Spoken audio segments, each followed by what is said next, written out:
नमस्कार, आप सभी का इस वीडियो में स्वागत है। यहाँ पर हम चर्चा करेंगे फरवरी 2024 के important current affair topic budget.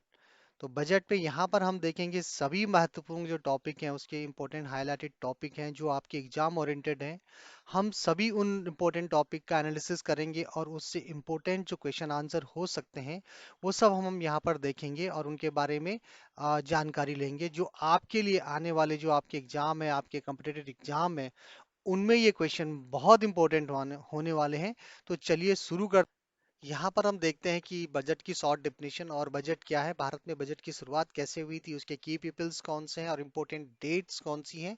तो बजट गवर्नमेंट का एक डॉक्यूमेंट्स है जिसमें से सरकार की गत वर्ष की आय और व्यय की डिटेल्स होती हैं। इसमें डिटेल्स होती हैं उनके एस्टिमेशन की और इनकम और एक्सपेंस की। तो ये एक शॉर्ट डेफिनेशन है, बहुत सारे आप लोग जानते होंगे इस सभी को। बट जो इम्पोर्टेंट चीज यहाँ पे आती हुई है, भारत में बजट की शुरुआत कैसे हुई थी और की पीपल्स इसके रिलेटेड कौन से हैं। तो सबसे इंपॉर्टेंट की पीपल्स इसके हैं, वो हैं वाइसराय लॉर्ड कैनिंग।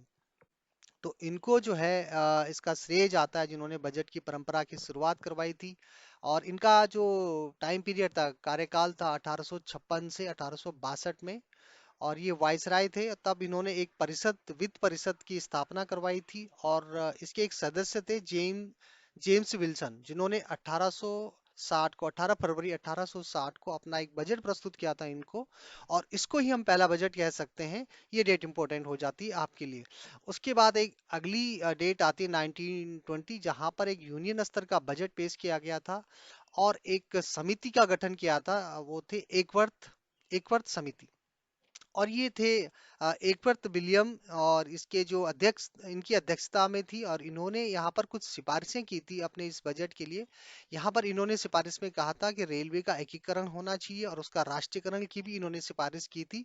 और यहाँ पर एक रेलवे का बजट, सेपरेट बजट बन गया था ये 1921 में। ये डेट आपके लिए बहुत इंपॉर्टेंट होती है। ब्रिटिश इंडिया के बाद हम बात देखेंगे स्वतंत्र भारत में बजट का इतिहास और उससे जुड़े हुए सभी महत्वपूर्ण व्यक्तियों के बारे में। तो उनमें से सबसे पहला जो नाम आता है वो है भारत के पहले वित्त मंत्री, वो थे आर के सनमुखम सेट्टी। तो ये पहले वित्त मंत्री थे और ये 15 अगस्त 1947 से लेकर के 17 अगस्त 1948 तक ये भारत के वित्त मंत्री रहे। उसके बाद जो दूसरा इंपॉर्टेंट नाम है वो है जॉन मथई, जिन्होंने गणतंत्र, यानी जब गणतंत्र गणराज्य बन गए थे तो तब जब हमारा कॉन्स्टिट्यूशन बन गया था, तो इन्होंने जो है 1950 और 51 में हमारा बजट प्रस्तुत किया था। उसके बाद एक इम्पोर्टेंट डेट और एक इम्पोर्टेंट पर्सन आते हैं, मोरारजी देसाई, भारत के प्रधानमंत्री, वित्त मंत्री भी वो रहे हैं। और उन्होंने सबसे ज्यादा 10 बार जो भारत का बजट, आम बजट पेश किया। और यहाँ पर एक इम्पोर्टेंट क्वेश्चन आपके लिए आ जाता है कि सर्वाधिक बार बजट पेश करने वाले कौन थे। तो आप बताएंगे मोरारजी देसाई ने सबसे ज्यादा 10 बार जो है भारत का बजट, आम बजट पेश किया था। उसके बाद यहाँ पर हम दूसरा टॉपिक देखते हैं, दूसरा इंपॉर्टेंट टॉपिक देखते हैं कॉन्स्टिट्यूशन में। जो बजट है, बजट के बारे में हमारे कॉन्स्टिट्यूशन में क्या लिखा हुआ है, तो वो सारी डिटेल्स यहाँ पर आपको दिखेंगी और मिलेंगी। उसके बारे में मैं बताऊंगा। पहला टॉपिक है, पहले मैं आपको बताना चाहूंगा कि भारतीय संविधान में बजट और इस तरह से कोई भी शब्द तो नहीं है, बट बजट को जो है बेसिकली एक एनुअल फाइनेंशियल स्टेटमेंट कहा जाता है। और इसकी डिटेल्स आपको पार्ट 5 और आर्टिकल 112 में मिलेगी, जिसको हम आज का बजट कहते हैं। उसके बाद बजट से रिलेटेड जो दूसरा इंपॉर्टेंट कॉन्स्टिट्यूशन में एक चैप्टर पार्ट है, वो है पार्ट 12 में, 12 में, जहाँ पे finance, property, contract and suit से रिलेटेड जो है हमारे फिनेंस से रिलेटेड डिटेल्स दी गई हैं जो हमारे बजट में इंक्लूड है। उसके बाद एक इम्पोर्टेंट आर्टिकल्स आता है जो कि हमारे कॉन्स्टिट्यूशन में है, आर्टिकल्स 280। तो जो फिनेंस वित्त कमीशन है उसकी जो गठन हुआ था वो आर्टिकल्स 280 के तहत किया गया था। तो इम्पोर्टेंट एक आपके लिए हो जाता है एक आर्टिकल्स 280। उसके बाद हम देखते हैं आर्टिकल्स 265, जहाँ पे टैक्स के बारे में डिटेल्स दी गई हैं कि विदाउट किसी कानून के प्राधिकार के बिना कोई भी टैक्स नहीं लगाया जा सकता। आर्टिकल्स 265 में हमारे कॉन्स्टिट्यूशन में ये है। तो ये इंपॉर्टेंट हो जाते हैं आपके लिए सभी कॉन्स्टिट्यूशन के सभी आर्टिकल्स। 1 फरवरी 2024 को हमारे फाइनेंस मिनिस्टर निर्मला सीतारमन जी ने एक बजट पेश किया था और उसका नाम था इंतरिम बजट। यहाँ पर हम जानते हैं कि इंतरिम बजट और फुल बजट में क्या डिफरेंसेस हैं, क्या सिमिलरिटीज हैं।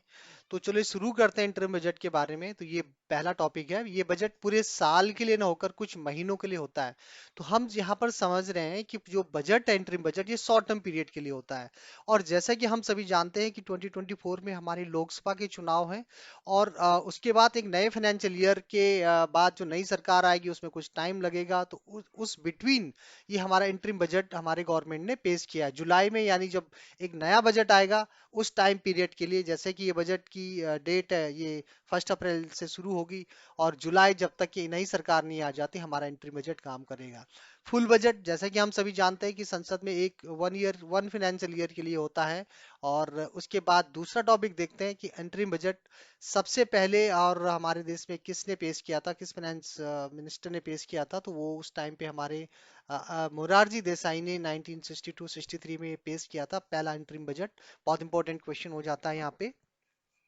पूर्ण बजट के बारे में देखिए, यहाँ पर लिखा है कि आर के सनमुखम शेट्टी चेट्टी जो है, उन्होंने 26 नवंबर 1949 को एक स्वतंत्र भारत का पहला केंद्रीय बजट पेश किया था। तो इम्पोर्टेंट हो जाते हैं हमारे आर के सनमुखम शेट्टी। तो इन्होंने पहला बजट पेश किया था, जबकि अंतरिम बजट की पेश बात आती है तो मोरारजी देसाई जी ने पेश किया था।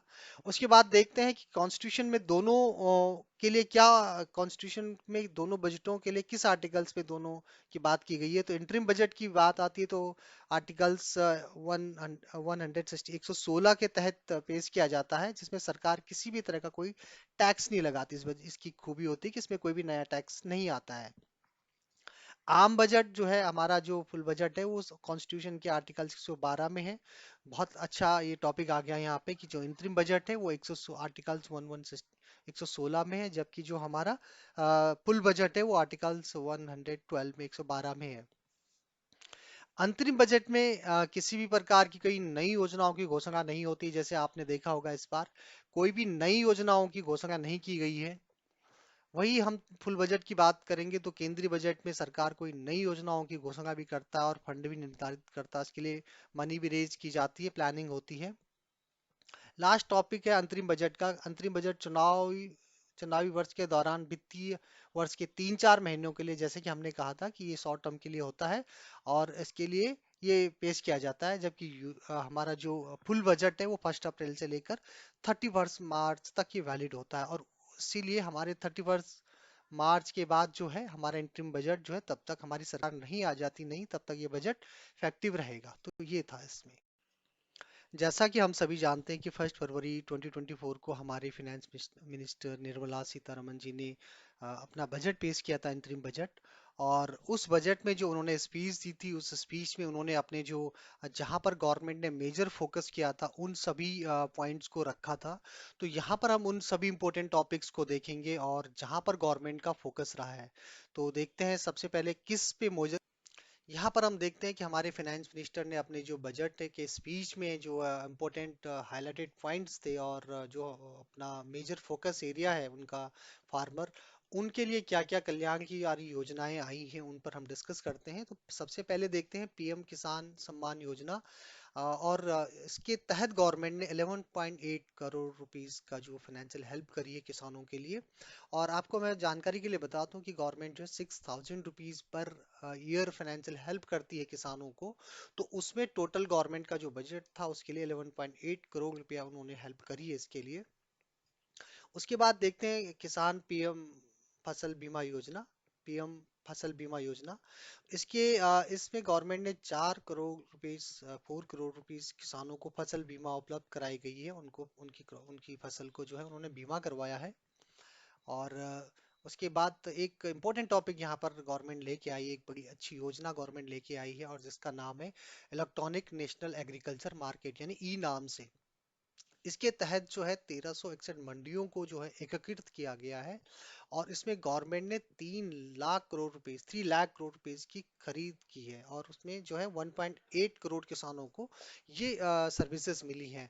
तो ई नाम जो योजना है गवर्नमेंट, ये बहुत अच्छी योजना है, और इसके बारे में मैं आपको थोड़ा जानकारी दे दूं कि ई नाम के तहत जो है, जैसे कि आप देख सकते हैं, 1361 मंडियां हैं गवर्नमेंट के पास, और उन मंडियों पे किसान को बड़ा बेनिफिट हो जाएगा। किसान अपने प्रोडक्ट, वो क्रॉप्स है, फ्रूट्स है, उनको बेच सकता है, और उनकी वहां पर बिडिंग होगी, आपकी ऑनलाइन बिडिंग होगी। आप आपका जो प्रोडक्ट है, आपके जो क्रॉप्स हैं या आपके जो फ्रूट्स हैं, वो पूरे देश आपकी क्वालिटीज को देख सकता है, और उनकी रेट को डिसाइडेड किया जाएगा, और आपको एक अच्छी कीमत जो है आपके आपके फसल की या आपके प्रोडक्ट की मिल जाएगी। तो ये इनाम योजना हमारे किसानों के लिए एक महत्वपूर्ण योजना है। बजट में युवाओं के लिए विशेष रहा है, और उनके लिए 1.40 करोड़ युवाओं को स्किल इंडिया की ट्रेनिंग दी गई, उनके स्किल डेवलपमेंट के लिए। 15 नए एआई आईएमएस और 390 नए यूनिवर्सिटीज बनाए गए हैं, 7 आईआईटी और 16 आईआईटी, और 7 नए आईआईएम युवाओं को दुआओं। अब आपके सामने है गवर्नमेंट की सबसे इम्पोर्टेंट स्कीम, प्रधानमंत्री आवास योजना। तो योजना के बारे में सबसे पहले जानते हैं कि कब शुरू हुई थी। तो 25 जून 15 को, यानी 2015 को पीएम आवास योजना के नाम से इस योजना का लोकार्पण किया गया था। डेट इंपॉर्टेंट है, कई बार क्वेश्चन में आ सकता है कि कब किया गया था। आप याद रखेंगे डेट को, 25 जून 2015 को। इस योजना के तहत अगले 5 सालों में ग्रामीण इलाकों में 2 करोड़ और भी घर बनाए जाएंगे, और इस योजना के अंतर्गत ग्रामीण क्षेत्रों में 70% से अधिक घरों की मालकिनें जो है ओनर्स होंगी, वो विमेंस होंगी, महिलाएं होंगी। जैसे कि हमने कहा था कि विमेंस को इसमें काफी हाईलाइटेड रखा गया है, और वो उसकी ओनर्स होंगी।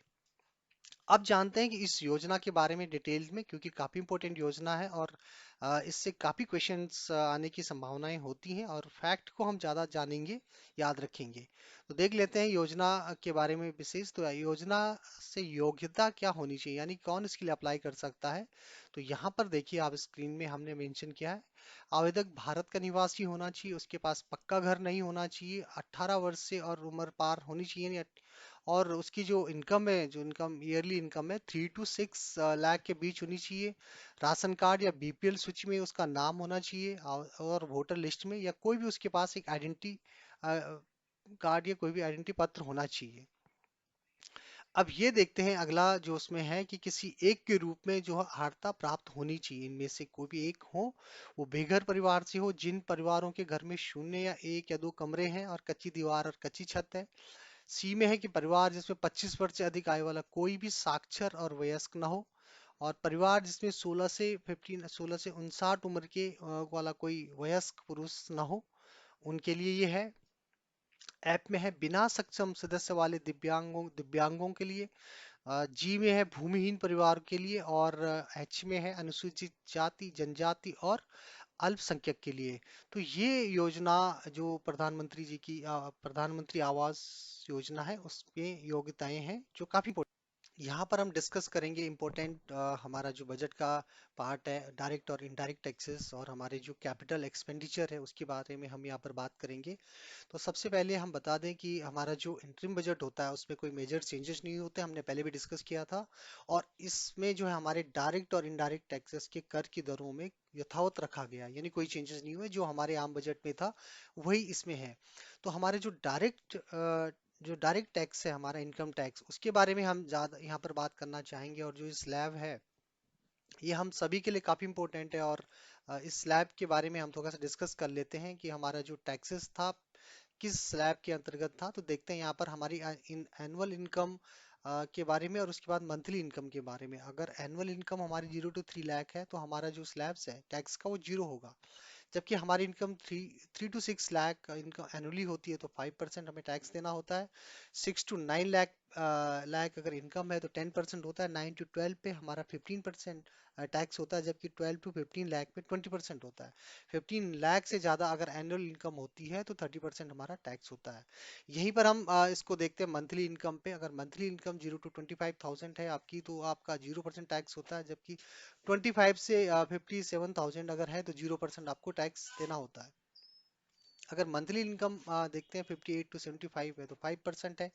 75,000 से 1 लाख है तो 10% हो जाता है, और 1 लाख से 1.25 लाख तक 20%, जबकि 1.25 लाख से अधिक इनकम मंथली है तो 30% हमारा टैक्स हो जाता है। अब हम देखते हैं हमारे कैपिटल एक्सपेंडिचर। सबसे पहले जानते हैं कि हमारा कैपिटल एक्सपेंडिचर क्या है। हमारे जो एक्सपेंडिचर हमारे यानी कि जैसे व्यय और खर्चे हैं, तो वो हैं जो हमारे प्रॉपर्टी प्लॉट या हमारे जो इक्विपमेंट्स हैं उनके मेंटेनेंस या परचेजिंग के लिए जो हम बेहतर करने के लिए हम लोग जो मनी स्पेंड करते हैं उन्हें कैपिटल एक्सपेंडिचर कहते हैं।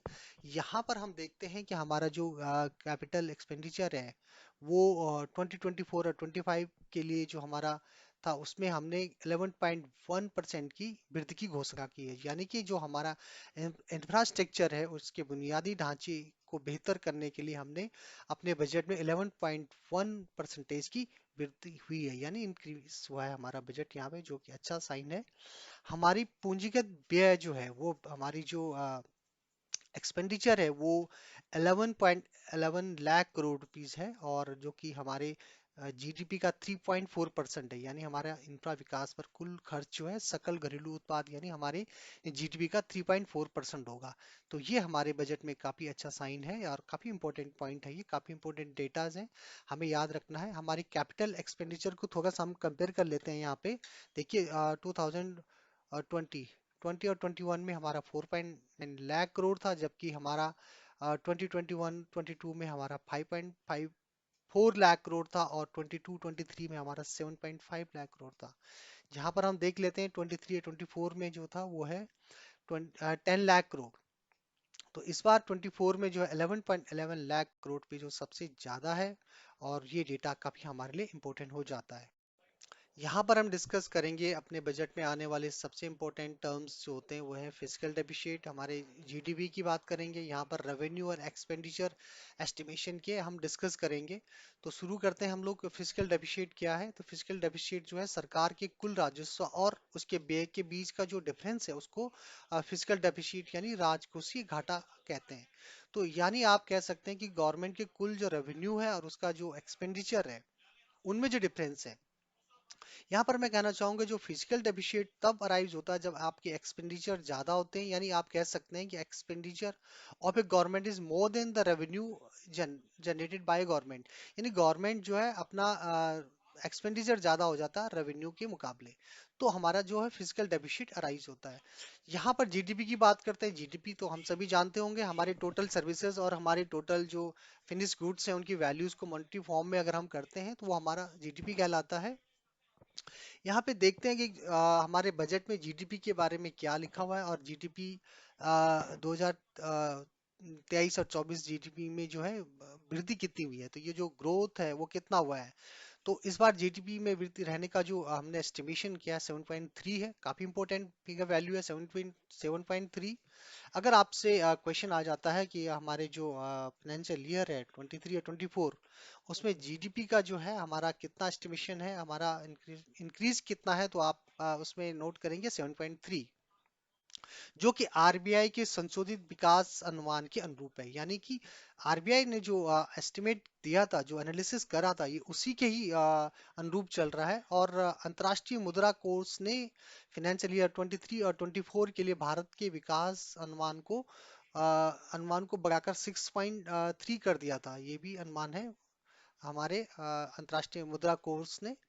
जबकि 2027 में भारत तीसरी बड़ी सबसे बड़ी अर्थव्यवस्था बन जाएगा। हमारा देश जो है 2027 में 2027 में भारत सबसे बड़ी अर्थव्यवस्था बन जाएगा, ऐसा हमारे अंतर्राष्ट्रीय मुद्रा कोष ने अनुमान यानी उसका एस्टिमेशन है, जो कि एक अच्छा साइन है।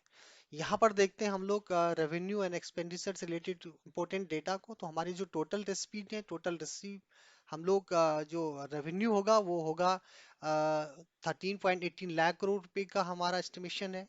Total expenditure 47.66 lakh crore rupees, जो कि सबसे है अब तक का सबसे सर्वाधिक हमारा एक्सपेंडिचर का अनुमान है। टैक्स हमारा टैक्स से कितना प्राप्तियां होंगी 26.02 लाख करोड़ रुपीस का। तो यहाँ पर एक इम्पोर्टेंट टॉपिक और आ जाता है, वो है कि राजकोषीय घाटा सकल घरेलू उत्पाद के 1% अनुमान व्यक्त किया है, और पिछले वर्ष में ये 5.8 था। तो ये सारे इंपॉर्टेंट टॉपिक्स आ जाते हैं आपके लिए इस वाले फिगर। यहाँ पर हमने एनालिसिस किया है बजट के सबसे इम्पोर्टेंट एलिमेंट को, और आप यहाँ पर देख सकते हैं हमने उसको बार चार्ट के और हमने डेटा के फॉर्म में उसको डिस्प्ले किया है। ये सारे डेटा आपके लिए इम्पोर्टेंट हो जाता है एग्जाम पॉइंट ऑफ व्यू से। तो जानते हैं कि हमारे बजट के लिए हमारा जो रेवेन्यू आता है वो कहाँ से आता है और हम उसको गवर्नमेंट कहाँ पर खर्च करती है। तो सबसे ज़्यादा 28% जो है वो हमारा जो रेवेन्यू है, जो रुपीज़ है, वो आता है बोरोइंग एंड अदर लायबिलिटी से, उधार और अन्य देनदारियों से। 28% आपको याद रखना है। और सबसे ज़्यादा जो है 28% है, तो ये इंपॉर्टेंट हो जाता है ये वाला एलिमेंट आपके लिए। इनकम टैक्स से आता है 19% और जीएसटी से 18 जबकि कॉरपोरेशन टैक्स से 17% और हमारे रेंट, पेनल्टीज एंड फाइन से आता है 7%। देखते हैं अगला, संघ यानी यूनियन एक्साइज ड्यूटी से 5% गवर्नमेंट को आता है और 4% आता है कस्टम से, जबकि नॉन डेबिट कैपिटल रिसीप्ट से 1% आता है। तो इस तरह से जो हमारा कंप्लीट आपने देख लिया है कि हमारे जो रुपीस है वो कहाँ से आ रहा है। उसके बाद यहाँ पर देखते हैं कि जो रुपीस है वो कहाँ जाता है, गवर्नमेंट कहाँ पर उसको खर्च करती है, किन किन सेक्टर में उसको खर्च कर रही है गवर्नमेंट। तो सबसे ज्यादा इंटरेस्ट पेमेंट में है, देखिए खर्च 20% हमारा। और उसके बाद state share of tax and duties, यानी जो स्टेट का शेयर्स होता है हमारे, हम जीएसटी वगैरह को देखते हैं वहां पर स्टेट का भी शेयर होता है। तो 20% हमारा जो सेंट्रल बजट है उसका जो है वो स्टेट और उनके उसमें चला जाता है शेयर्स में। सेंट्रल सेक्टर स्कीम्स होती है, सेंट्रल की जितनी भी स्कीम्स होती हैं उन पे 16% होता है हमारा। और finance commission and other transfer के लिए 8% होता है। डिफेंस में सबसे ज्यादा, डिफेंस में हमारा बजट जो है वो खर्च होता है वो 8% है। सेंट्रल स्पॉन्सर्ड जो स्कीम्स होती हैं सेंट्रल गवर्नमेंट के द्वारा, जितनी भी स्कीम्स होती है गवर्नमेंट अपना 8% उस पर खर्च करती है। अदर पे 9%, और जो सब्सिडीज है गवर्नमेंट सब्सिडीज देती है उन पे 6%, जबकि पेंशन पे 4% है। तो ये सारे के सारे फैक्ट आपके लिए बहुत जरूरी हो जाते हैं। और इस तरह से इस से इम्पोर्टेंट जो भी डेटा है हमने उनको डिस्कस करा है, आपको उसको बहुत समझना भी है। और इस तरह से ये वीडियो कंप्लीट होता है। जल्दी ही हम अगला वीडियो, अगला वीक जो फरवरी आ रहा है उसको लोड करेंगे। आपका धन्यवाद, बहुत बहुत धन्यवाद। तो हमसे जुड़ते रहिए और देखते रहिए। नमस्कार।